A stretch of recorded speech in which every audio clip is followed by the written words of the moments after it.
Can you believe there are people who wake up every morning excited about the work they get to do? They don't mind putting in the extra hours. Their work feels like their hobby. They're proud about what they do and they have great colleagues. When you do something you enjoy, well, that's what it feels like. Your job doesn't have to be something that you dread going to every day. When you see other people enjoying their work, you have to ask yourself, are you being picky or does your job actually suck? Well, let's find out together. Here are 15 reasons you don't like your job and what to do about it. Welcome to Alux. Now we're going to start off with the most obvious one. This isn't really what you wanted to do. Something most people have experienced at some point in their lives. You don't like your job because someone else chose it for you. This isn't really what you wanted to do. Either your parents had certain expectations that you had to live up to, or you had no idea what you wanted to do, so you followed your friends. And now you hate it. And that's understandable. Luckily, an experience like this gives you the opportunity to realize what you do like. When you're bored at work, mindlessly clicking through things, what kind of work do you imagine yourself doing instead? Follow that path, your own path, and see where it leads you. You never made an effort to fit in. You can step into a job you thought you would hate and grow to like it by making an effort, making friends, and working toward a bigger goal. But if you're there with a negative attitude and believe that no amount of work or effort will get you what you want, well, that's exactly where you're going to stay. We become invested in things that we invest in. We have to start putting in the effort to see the value in something.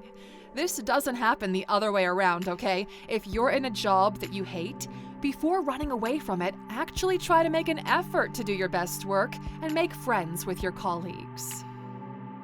You chose it based on location. Commuting is one of the worst things about working in an office.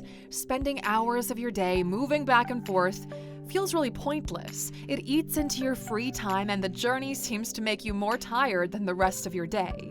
So it makes sense that you would choose a job that's close to where you live. You save on travel time, but your mental health might be taking a knock. Sacrificing 8 hours of your day for a job you don't like to save an hour or two of travel is a terrible long-term investment. Go for something you enjoy, even if it's a little bit further away. Find podcasts you enjoy listening to, and if you're traveling via public transport, find books you like reading, take an online course, or watch your favorite series on your commute. Find a way to make your journey your downtime too. You've hit a glass ceiling. Sometimes, no matter how hard you work, no matter how many friends you make, your work destination is determined without your say. Whether it's because of nepotism, favoritism, or you pushing back against the company culture, you realize you're never going to be able to move up. And there's only one option here. That's to leave. If you know you're not going to get any further, then you're going to be in the same place 5 years from now. If the thought of this makes you unhappy, then it's time to update your resume and go job hunting. Now, number 4 can be quite a bruise to your ego. You're bad at it, and people are starting to notice. You might like your job, but even then, compared to the rest of your team, you don't like your job because you're bad at it and people are starting to notice. Some jobs require a lot of attention to detail, and you might be a bigger picture kind of person. Some jobs need a certain amount of creativity, and you're creative in different ways. Ask your manager about the gaps in your work. Take that feedback on and make a concerted effort to focus on that. Ask to shadow people who are doing well. Take a course to brush up on your industry's advancements, and practice the programs and systems you use every day so you've got them nailed down. You're not in the right place, or you're just not the right fit. A bottle of water can be 50 cents at the supermarket, $2 at the gym, and $3 at the movies, and then $6 on a plane. It's the same water though. The only thing that's changed is the location. Where you are changes your value. And this perfectly captures this point. You're either in a bad place, or you're just bad at it. You might not be properly valued in your current company, but you could be worth way more somewhere else. Knowing your value takes knowing yourself, and our new Reinvent Mastery course delves deep into this. If you want to change your life, you have to understand the value you bring to yourself and the world. With Reinvent Mastery, we'll go through every step of changing your life, your job, the place you live, your mental and physical health. Everything you need to be the person you've always wanted to be is in this course. We believe in it so much that if after 6 months you're not seeing results, we'll give you all your money back, no questions asked. Go to Alux.com/reinvent right after this video, and if you do it soon, we'll give you $100 off if you type the code NEWME in at checkout. We've got everything you need right here, but the doors are only open for a few more days, so get signed up. Alux.com/reinvent. You know, you might hate your job because you're a jack of all trades and a master of none. Now, while this can be good in some situations, in others, not so much. So in other words, you're good enough at a bunch of things, but not really great at any one thing. And at work, this means you might be working hard, putting in the hours, but not really standing out or getting recognition. This is the time to invest in learning more. Find one thing about your work you really love and spend time learning more about it. Throw yourself into perfecting this and make yourself an invaluable expert. Find confidence in this so everyone comes to you for help and you feel like you belong there. Your skill or potential doesn't match the opportunity. You could be the most skilled person in the room, but if your skills don't fit the job description, then you're wasting them. You could have a job that pays great, but if it doesn't match your skills, you're always going to feel like you're outside your comfort zone, running after something that you'll never catch. It might feel picky to not grab every opportunity that comes your way, and when you're just starting out, it's natural to feel like you have to. But as you gain experience, you can curate the opportunities that you take. Be intentional about them, Aluxer, and think about how you would feel about the work in the next few years. You don't like your job because it doesn't depend on what you can do, it depends on other people and external factors. It depends on your manager and whether they're competent or present at work. It depends on their relationships with other people on your team. It can even go all the way up to upper management. If there are gaps and issues in the company, it makes things harder for you to do your work properly. You have to know what's expected of you so that you can meet those expectations. If you don't like your work because of other people, you should write down everything they're doing and address it with someone in charge. Let them know you're struggling with work and show them the evidence. You're overworked. Most companies go through a phase where your workload increases and everyone has to take on a little bit more. This shouldn't last longer than a few weeks, and once that's done, well, things should go back to normal, but sometimes they don't. When you perform well, the catch-22 is that management can rely on you and they might put more pressure on you than everyone else because, hey, you've done a good job. This can make you hate your job that you used to love. It's so important to establish your boundaries early on and push back the moment you see that relying on you becomes a habit.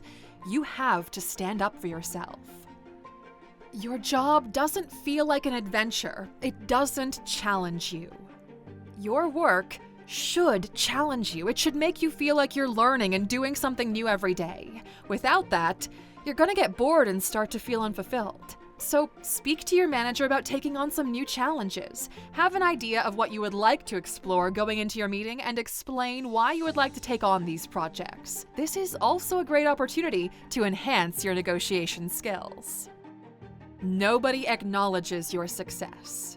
Depending on how competent your managers are, they might not notice your success and achievements. That's not ideal, but part of your job is to make other people notice them. Be loud about when you're successful because it's a reflection of the company and everyone else too. Unfortunately, even when people do notice, they might not acknowledge it, and that can really bring you down. You need resources and support to feel motivated, and while you can discuss this with your bosses if you don't see an improvement over something that's easy to change, you should know that you deserve to be somewhere and to be recognized for your work. Your job is a joke, and everyone knows it. It doesn't matter how much you get paid if your job is a joke and everyone knows it, because you're going to feel like you're foregoing your dignity for a paycheck. In 2022 and 2023, we heard lots of stories about fake tech workers, people who were just hired to give the company good PR. It sounds great when you have a lot of employees or when you grow quickly. But if there's not enough work for all the new hires and you're just pushing pencils, you're gonna feel like there's no point in you being there. You don't have any autonomy.